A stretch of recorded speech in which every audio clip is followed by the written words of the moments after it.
আলাইকুম ভাইয়া, কেমন আছেন? আলহামদুলিল্লাহ, ওয়ালাইকুম আসসালাম, আলহামদুলিল্লাহ ভালো আছি। আপনি মেলা কবে থেকে শুরু হইছে? 10 তারিখ থেকে 10 তারিখ থেকে। কেমন সাড়া পাচ্ছেন? ইনশাআল্লাহ আলহামদুলিল্লাহ অনেক বেচা কেনা। হ্যাঁ হ্যাঁ।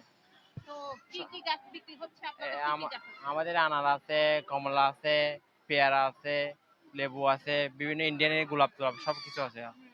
হ্যাঁ তো মেলাটা কেন বসানো হয়েছে? প্রতি বছর কি হ্যাঁ বসানো হ্যাঁ, হয়? প্রতি বছরে বসানো হয়। প্রতি বছর 3 দিন হয়, আজকে এবছর মনে হয় 10 দিন দিছে।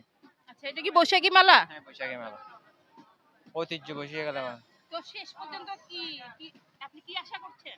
ইনশাল্লাহ আমাদের ব্যবসা, আমাদের আমাদের সব মেলাই করি, মানে লালডির মেলা করি, বিভিন্ন বৈশাখী মেলা করি, সব মেলা করি। আর ইনশাল্লাহ আপনারা সবাই দোয়া করবেন আমাদের ব্যবসা থেকে উন্নতি হয়। রাহে বান্না সালাম জানাচ্ছি। আসসালামু আলাইকুম ওয়া রাহমাতুল্লাহ। বৈশাখী মেলায় স্টল করেছে, মোটামুটি অনেক বেচা কেনা হচ্ছে বলছে। শেষ পর্যন্ত যেন ভালো বেচা কেনা হয়, যেন ভালো দর্শক আসে, এই কামনাই করছে।